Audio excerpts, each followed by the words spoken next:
If you're an online coach who's been posting everywhere on all the platforms way too consistently to still not be signing clients as you should be, today we're breaking down exactly what's really holding you from scaling.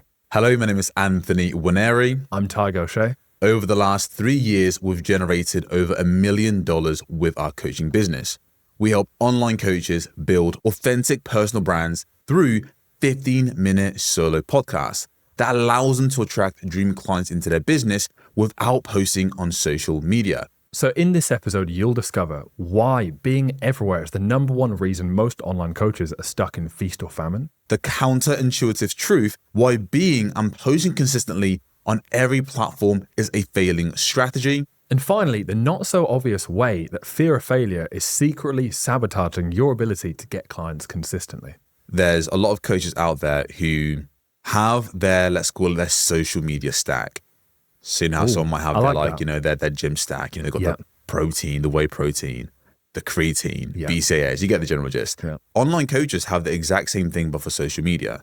So some people's stack looks like sounds awful, doesn't it? I think it's such a good analogy, actually. Yeah, it looks like they have a podcast, they post on LinkedIn, they have a YouTube channel, they're on Instagram, and they're on TikTok.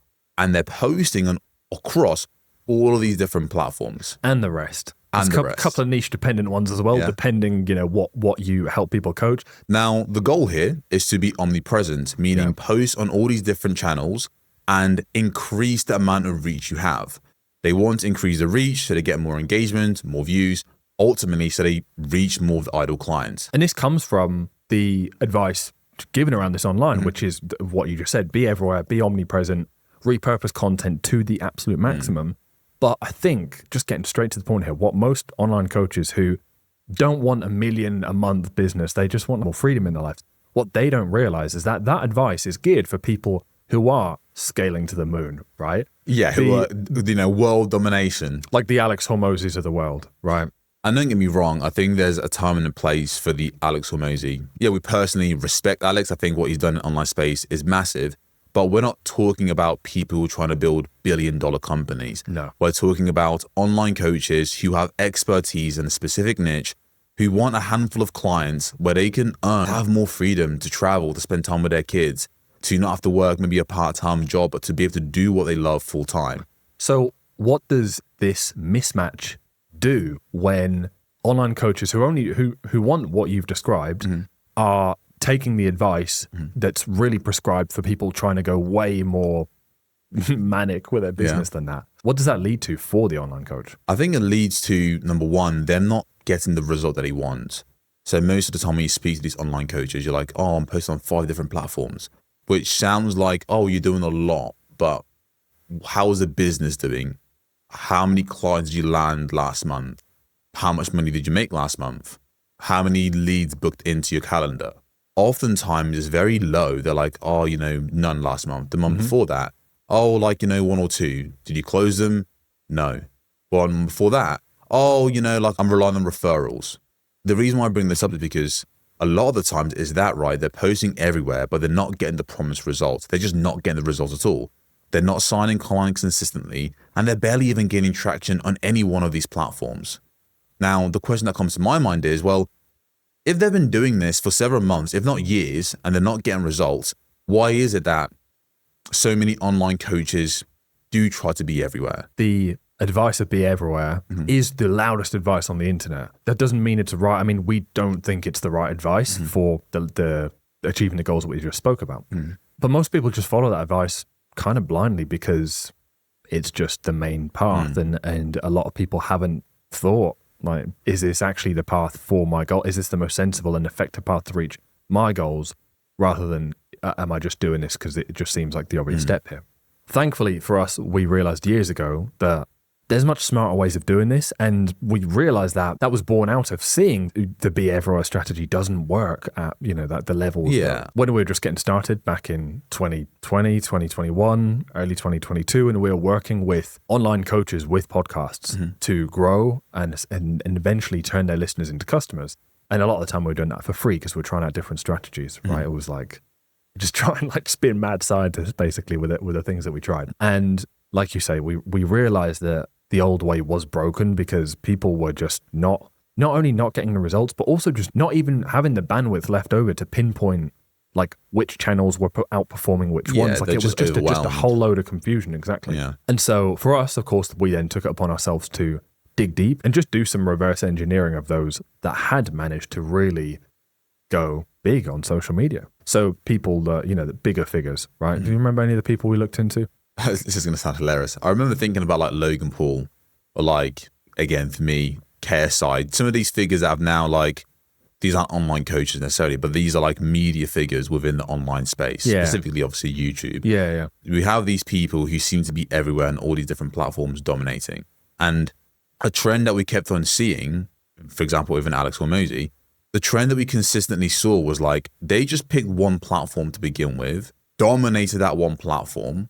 And then after years of being on one platform and really understanding how the platform works, its ins and its outs, then they moved on to the next platform. And that was a crazy realization for us, because it was like, whoa, people are starting at other people's end game, right? So the people that have actually made it and the people that, the people we're working with or were modeling, like the famous people you mentioned, they started on one platform. They went all in on that for years. And then after a while, they mastered that. And then slowly but surely, they moved with force, with actual momentum behind them from one platform to the next, until they got to the point where everyone knows who they are, like a decade later. And they're now everywhere, and they're now able to do the whole 5 platforms thing, the whole like repurpose your content everywhere thing. And, not even to mention the fact that by that point, they usually have a team helping them as well.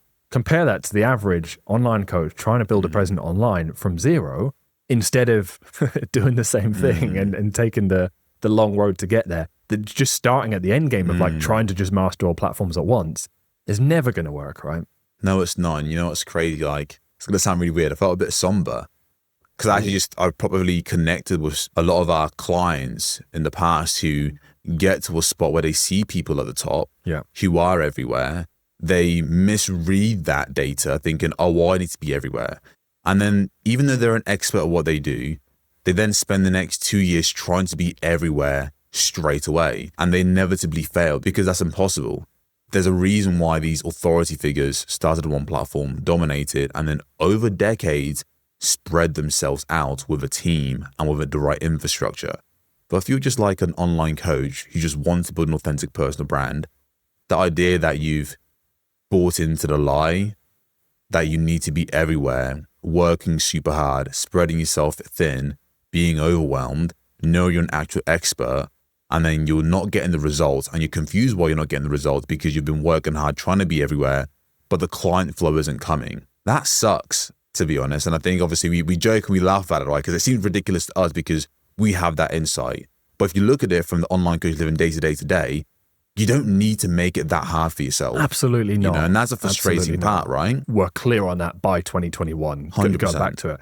Since then, we've been such advocates for that with every client that we've worked with. And we've also really got a lot of fulfillment over the years from course correcting 100%. people on a path that makes a lot more sense for them.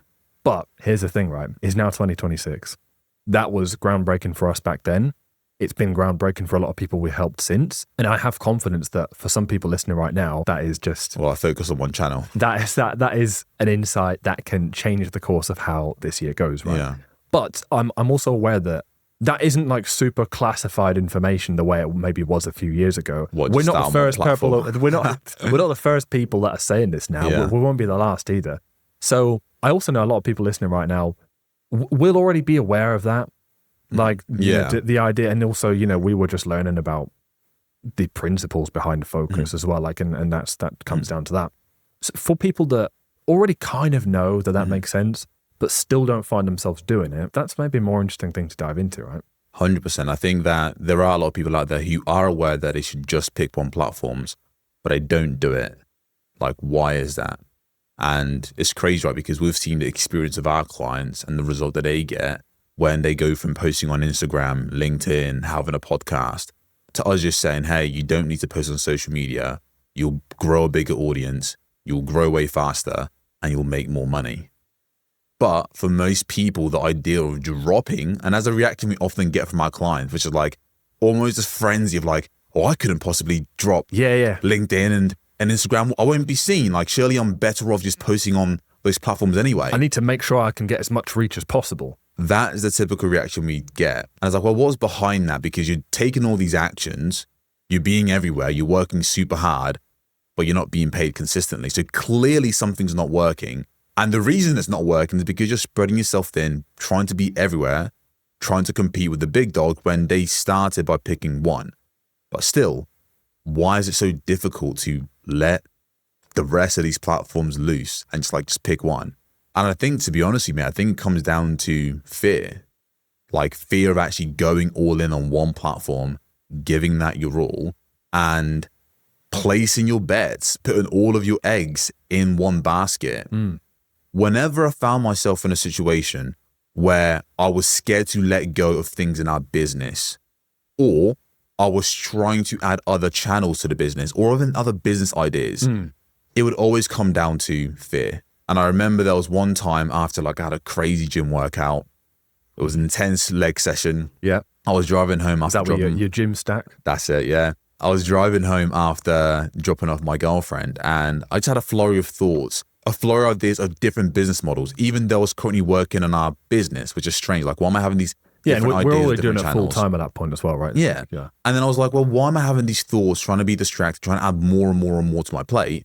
It came down to the fact that I was getting ideas for different business models, and I was getting distracted within our business because I was scared and afraid to go all in on the business, which is interesting, right? People think, well, isn't that the advice? Go all in and you'll make it. It's like, yeah, logically, everyone says that. And logically, I was telling myself that. But my actions were very different. Clearly, you've reflected on this a lot since then, and I know we've also spoke about it. In hindsight, what were you, maybe subconsciously at the time, consciously now, avoiding or worrying that would happen that had you impulse thinking of new ideas and different streams of income that, of course, only would have led to a more scattered approach? I think what it boils down to is the fear of failure, in the sense of, holy crap, what if I actually go all in? I give this business my complete all. I focus on one channel and I fail. That was, the thought of that was crippling, to be honest with you. Whereas if I had these different options opened up, then surely I give myself more of an opportunity, even though it doesn't make any sense because I'm dividing my focus. And giving yourself less of an opportunity, really, right? Exactly. But it doesn't feel like that. But it doesn't feel like that. And I think coming to that realization was very freeing, because I realized, oh crap, I now get why the business maybe isn't going as fast as it could be. I get why we're not having consistent months, because I'm not actually all in. I wasn't completely all in. I was 98% in. But at 2% meant that I was constantly getting distracted, spreading myself thin. And I just realized the only way for me to get through this is by actually dropping every business idea that I could possibly think of that wasn't our business and focus on going all in on this business and just giving it my all. And I think there's a quote, I can't remember where it's from, but it's the only way out is through.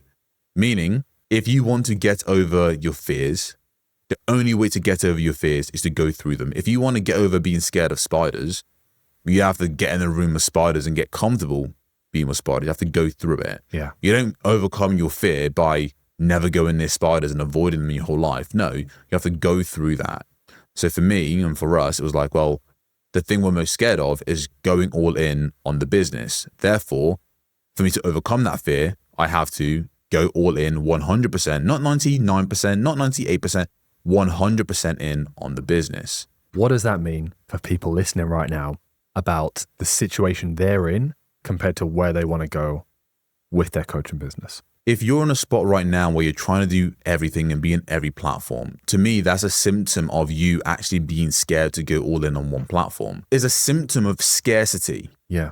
You're thinking that if I just have all of these different platforms, then I have more chance of blowing up and growing, but it's not been working because you're spreading yourself thin. And it's well, what if that one doesn't work? What if it fails? What if it's not the right one? So what's the flip side of that? Right? Why? Because you're not really selling it at the moment. It's a scary thought to think that one could well not work. Yeah. How do you make sure it does work? So first thing to recognize is making that switch is hard. It's not easy. But when you do make that switch, what makes it easier is picking one platform where you feel the most authentic, where you feel like that you really enjoy, that you actually love, It doesn't feel like work. that doesn't feel like work, you pick that one platform. And if you think about it, all the authority figures who are now everywhere, the reason they got so big and became everywhere is because they started on one platform they were passionate about, that they loved, that they felt authentic. And then by nature of them enjoying it, when they're doing it, they get into flow state. They make such fast progress because they enjoy it. Their business gives them energy. It doesn't drain them. Most of the online coaches we speak to who are struggling to hit 20K profit per month, they're struggling because they're trying to force social media. They're trying to force being everywhere. And they can't really build up momentum because they don't like their business. Just simply put, whereas when you pick one platform you enjoy that's next to you, you have to build massive momentum. And as a result, you get better. And as you get better, you want to do it more. And there's this upward spiral that goes up because you're so focused on this one platform and things are way simpler. Whereas the opposite is you go on every platform, you don't enjoy it, you feel overwhelmed, and you never really build real momentum. That then begs the next question, which is, for an online coach out there who's hearing this, they resonate, they get it, how would they go about picking a platform that feels most authentic to them? Well, when we do this with clients to whittle down, get them focused, get them better results, it comes down to looking at what platforms you're currently using and then thinking, well, firstly, which ones do you get the best results on? I remember when a coach did that with us and it made that we dropped TikTok. That was a beautiful day, right? And then sometimes that won't bring a clear answer because either none of them are getting particularly better results than the other, or the one that gets the best results is just not the one that feels like the best option for you. And that comes to the second piece, which is which one do you enjoy the most, feels most authentic, and to be more tangible about it, which one gives you energy rather than takes it and feels like when you think about it, you feel like you could do it for the next 3 years. Now, for our clients, that answer actually isn't Facebook, Instagram, TikTok, LinkedIn, X, or any of the typical stack, right? It's 15-minute solo audio podcasts, meaning they just share their story, their expertise, and their honest takes on how they get results for clients and their honest experience and insight based on their niche in a short solo format, no guests or anything like that, audio only, that goes out on Apple and Spotify. And this is, needless to say, right, this is not in the typical tech stack. No. And that's another reason why they love it so much, because it's so easy to actually get discovered and get clients on those platforms because most coaches are too busy in the war zone, right? Fighting when there's way more competition. So look, if that idea of a 50-minute solo podcast resonates with you, be sure to hit subscribe. And if you're an online coach who wants to build an authentic personal brand without constantly posting on social media, but a simple business that provides you more freedom, allows you to make more impact, and allows you to experience what it truly feels like to have a flourishing business without all of the headaches, be sure to subscribe to this podcast.